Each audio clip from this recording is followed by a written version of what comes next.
What is up, everybody? Welcome to the Clark Tank. Wow, look at the timing with that song. I love it when that happens. Thanks for sticking with me, even though we're bi-weekly now, but holy smokes, a lot of stuff happened in these last 2 weeks.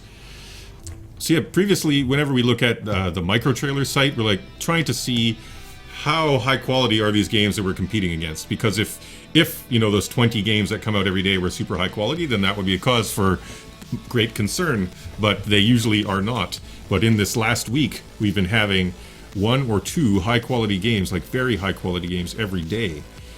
So I think this is actually one of the first times that I've actually thought, wow, this is actually kind of scary. If it is possible that this pace continues, which I think is unlikely, I think this may just be an anomaly.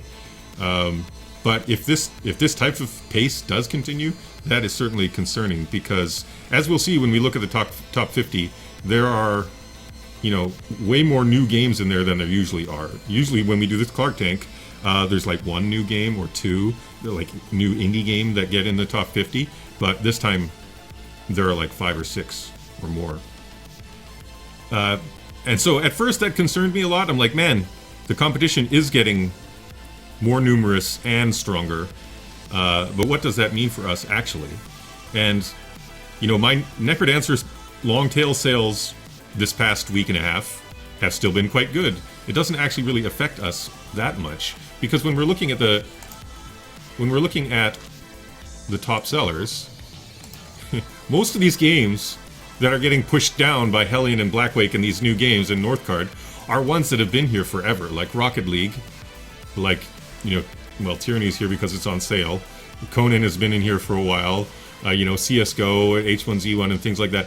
Most of the things, GTA, that are being affected by this increase in the number of high-quality indie games are, you know, the perennials that just sit in the charts and sell.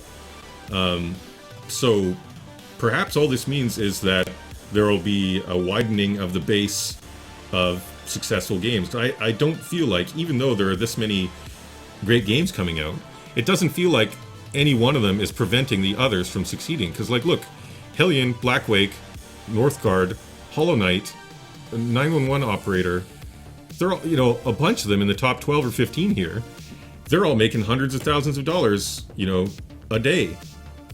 So just because there are multiple indie games, high-quality indie games coming out, does not necessarily mean that your high-quality indie game cannot still succeed, which is interesting. But when there is a sale, like a summer sale or whatever, there's only a limited number of slots. So obviously when you launch, you can still launch when a bunch of other games, successful games, are launching, and you can still be successful. That we've learned that this week. But will there be a crowding out of, you know, games that don't perform quite as well from those, you know, big sales like the summer sale and the winter sale and whatnot? Or maybe it'll decrease the tail, because Necrodancer has been getting you know, decent spots in the summer and winter sales ever since it launched back in 2014. So that's a long time, you know, 2.5 years of getting some promo during big sales. And now if more and more high quality games like this come out, perhaps, you know, your tail will be affected, because eventually you'll get muscled out of those spots sooner than you would have otherwise. And perhaps, you know, if your game is a bit weaker, then maybe you never get one of those slots in the first place.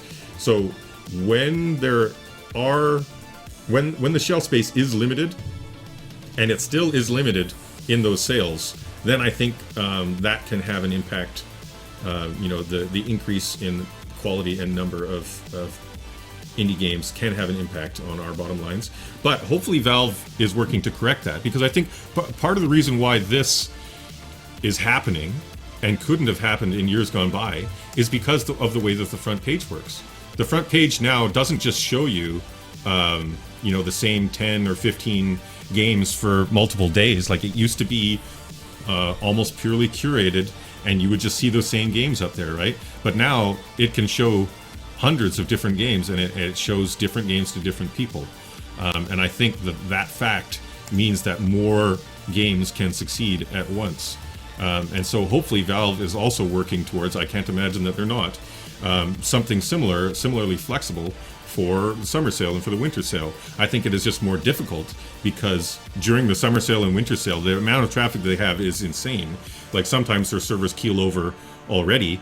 Imagine if it was trying to do something more custom, it would just put so much more, even greater load on their servers than there is already. So if they can find a way to do that, to make it more dynamic the way that this front page now is, then hopefully that means there won't be that crowding out, and we will just get a pure broadening of the base and make it so that more devs can reach, a level of success that allows them to continue making games for a living. So this is a tool that YJLX has made for us that looks at the last 24 hours and averages out the positions in the top selling charts. So our homework, as usual, is we take a look at the top 50 games and see, what the trends are, what is new, and there are going to be a lot of those games that we were talking about in this chart. So CSGO is pretty much always number one. H1Z1, it's been climbing the charts, and now it's near the top again. Like, is this because of updates or events or things like that? Because like 6 months ago, it wasn't even in the top 50. When it first came out, it was in the top 50, and then it dropped off, and now it's back like extremely strongly. So For Honor, which was doing well in the charts for quite a long time, even before it officially released, is now officially released, so not surprising to see it doing well, despite the mixed reviews, but I've seen quite a few people on Twitch playing this, so not too surprising to see it up here. Some saying they announced some tournament on television for H1Z1. Oh, interesting. Doing tournaments. Okay, well, that could have an impact for sure. Tom Clancy Ghost Recon Wildlands, which we were watching in the charts. It's been in the charts even though its release date is March 7th. So once it actually finally comes out, we'll expect to see it near number one. Now, Northgard, let's watch the trailer for this. We're going to be playing it later. This is an indie game that just came out a few days ago. Now, why is this game selling so well?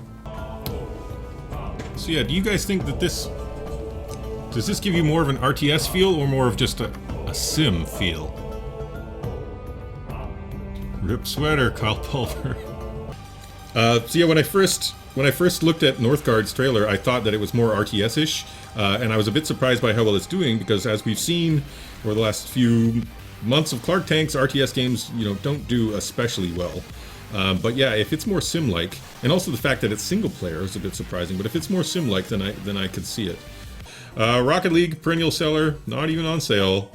God Eater 2, when this came out in August, it was in the charts, but wasn't super strong. But man, 60% off already. That's a little bit fast. Dota selling well as usual. Fallout's up here because it's on sale. I'm a little surprised it's not higher.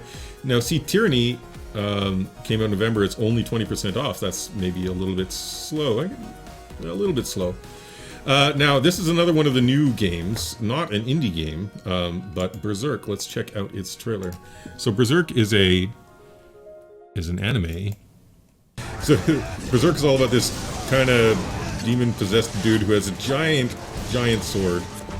And so I imagine this game is a lot about swinging around a giant sword. This is doing all right. I might expect it to do a bit better because it looks like a much higher budget game. Like, this is not your typical indie game. That's for sure. Higher price point, and it has a following already because of the anime. So doing a little less well than I would expect. So Tales of Zestiria is up here because it's on sale, 75% off. Conan just still holding strong. Getting a decent amount of love on Twitch and on YouTube. You expect the number of Japanese players of it are underrepresented on Steam, Alloyed? Yeah, Japan. I've heard this even straight from Japanese publishers, that the Japanese folks don't play games on Steam that much. They're much more mobile focused these days, which means either Vita or like actual mobile, like phones. Alright, Warframe is usually up here. It's a free-to-play game. Sniper Elite came out recently. I remember we saw it, I think, pre-order before it came out. Doing a little less well than expecting. Now GTA, man, once mighty, once never out of the top 5, is falling. Now The Sims for whatever reason, I think they released some new DLC or something like that, has been up in the charts lately as well. Pillars of Eternity is up here because it's on sale. Same with Call of Duty. Rainbow Six is perennial. Now, this one, The Hunter Call of the Wild, this is another new game. Peggy 16. They also present you with a wide range of missions and tasks to take on, where you help and Murder learn these more very about the local realistic animals. residents. This trailer's 3 minutes. Finding animals starts with listening to their calls. You know, hunting games have been popular in the past, so, you know, making a hyper-realistic one seems like a reasonable tactic. So yeah, this is another one of the new ones that came out this week, you know, fairly high quality. I can't imagine this is like a small indie team making something like that. Dragon Ball's up here because it's on sale. TF2 is perennial. Fallout 4 Season Pass is on sale. Rust is perennial. Okay, now 911 Operator. Okay, here we're getting to a cluster of the new indie games. Check this out. 911, what's your emergency? Help! I shot my leg off. I shot my leg off? Roger that. We need fireman. We need fireman. I copy. Going there. That game, I think, is very smart type of game. Well, obviously, with this is the police that did do well. I think that the actual gameplay of, like, you know, managing like a simulation of, you know, sending people out, the simulation of actually talking to people is interesting too. But it's a good player fantasy because, you know, a lot of people think about, you know, what would it be like. You know, what's going to happen if I call 911? What would it be like to be a policeman or, you know, an ambulance driver or something like that? So it's already something that people have thought about. And, you know, having the chance to do something that you've thought about, I think is a compelling player fantasy. So if the gameplay is actually good, which I imagine that it is, because it's, you know, doing reasonably well in the charts. Skyrim is just up here because it's on sale. Pixel Privateers is another, which this is made by the guys who made Pixel Piracy, I believe it's called, which did reasonably well. Not a hit, but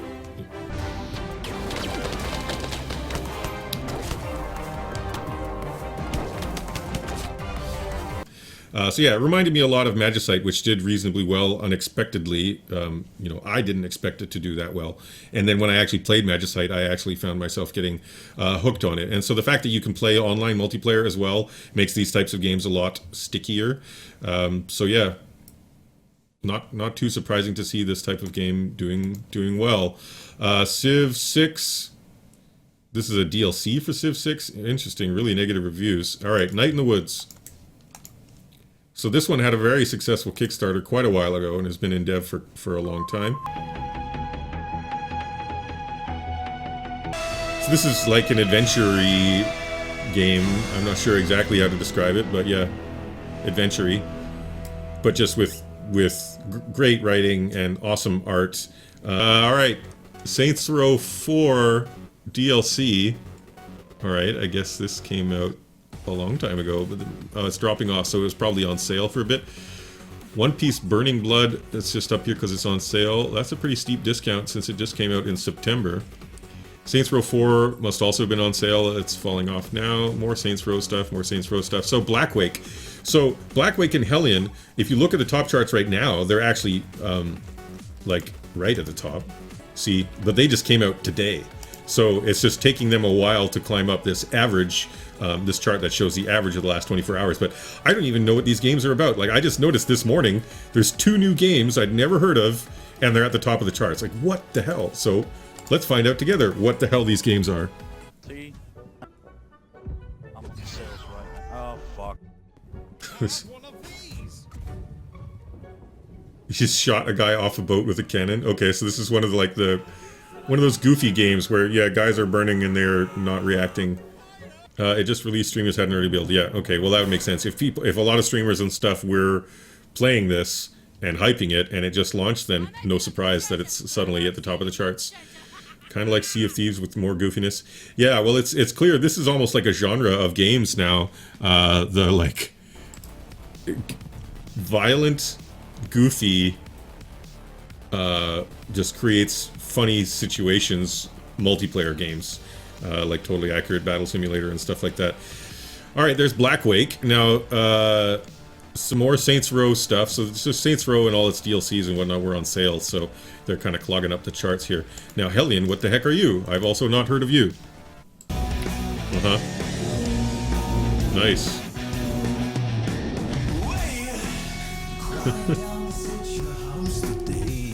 Back it up, girls. Punchy. We got a damsel in distress. Aren't we too smart for that? Nah, we ain't missing this one. All right, let's go. Hop in. Setting up a maneuver. Right in. It's a survival game in a totally new kind of environment where, you know, there are derelict ships and stuff, and it's online multiplayer. So I've said before that I think the survival genre is still massively viable. You just need to, you know, do it well and need to do it with a new kind of hook in a new niche, and this is a new one, right? So yeah, well, it'll be interesting to see how long this one stays in the charts. I expect, you know, we can't see the user reviews right now, but if this game does not have technical problems, I would expect this one to stick around in the top 50 for quite a while. All right, so those are some of the surprises. There are still a few more, I think. More Saints Row stuff. Naruto is just on sale now. Tales of Symphonia is just up here because it's on sale. Came out almost a year ago. Elder Scrolls, more Saints Row stuff. Now Civ 6 has fallen quite far. A bit surprising. More Saints Row stuff. Resident Evil also falling off quite fast. More Saints Row stuff. Dead Rising 4. Saints Row, more Saints Row stuff. So Shovel Knight's up here because it's on sale. Man, they are super conservative with their sales. Like, their game came out, you know, around the time that Necrodancer did, and we've been doing 75% off sales, but their game still sells well, so can't criticize. All right, Ark is up here. It's a perennial seller. More Saints Row stuff. Motorsport Manager. Okay, so this is coming out. This came out yesterday. Oh, this is DLC. I see. More Saints Row stuff. So Hollow Knight. Here's the other one I wanted to see. Let us watch this trailer. Now, the art in this is amazing. The gameplay looks pretty good. Now, this game is like a test of, can you make indie platform games succeed these days? Because this looks like an extremely high quality, well-made one, but it is still an indie platform game, right? If this were roguelike, like if this were Rogue Legacy style and this was procedural, I think this would sell far better still, but hopefully it does well as it is. Holy smokes. All of that was just like freaking top-notch. My god. Impressive devs, whoever you are, Team Cherry. Seriously impressive. So yeah, if this game cannot succeed, then I would advise everyone to not ever make a Metroidvania. Okay, so it's peaked out at 11, it seems like, which is okay. It's not bad, but I'm just saying that this is how high the bar is if you want to make a sort of traditional Metroidvania or platform adventure game. That is how high the bar is. You need to be able to compete with that kind of art, or, you know, have the hype that Owlboy had for 8-9 years and amazing art. That is a tall order. I would never attempt such a thing myself. Now we check out the Kickstarter report to see what's going on Kickstarter. And yeah, there's Narita Boy. Man, it's beautiful. And just all these effects and stuff, like these effects on the screen. Surfing on a floppy. Riding a computer horse dog. It's hard to wow people with your gameplay. You know, people won't see like, oh, look at the way these things are moving around. This gameplay looks like it has a lot of depth or something like that. It's hard to detect that as a non-game designer. But it is not hard to get excited about how something looks or sounds. So I think that in order to stand out, it's going to be more and more important that you have excellent art and audio. All right. That wraps up the first start of our show. Now we're going to analyze Northgard. Our scouts have explored a new area. Let's colonize it with food. Oh, it's going to cost 40. Well, let's do it. Oh, they're coming for us. Wow, they killed the tower fast. Oh, man. Darn, he was going to repair it. Ah! So yeah, this is just a fairly slow RTS. It's not so simish at all. Okay, all of you follow the big guy. Big guy, let's rock. Whoa, that thing... Okay, so it can shoot anything in the territory. That's weird, it can't shoot beyond the territory lines. Yeah, it's like, no, you cannot step there. Boy, that is frustrating. You just cannot cross this line. You can't scout. You're not a scout. This is not your job. Alright, I think we've learned what we needed to learn about that game. So yeah, I guess the interesting thing to learn from this game is that slow RTSs are viable, and I guess maybe that is why Off-World Trading Company works. Off-World Trading Company also, you know, is online multiplayer, but it's also kind of a slow RTS without much, you know, requirement for APM. Like, you don't have to be super fast in order for the game to work. So those types of games, you know, that tend towards the sim side can do quite well. I think you might want to go even further to the sim side. Well, I think that wraps it up for this week, Clark Tank. There was some interesting stuff going on in the top 50 with all those new games, and we learned some stuff from Northgard as well. So have a good couple weeks, and until then, this Clark Tank is over.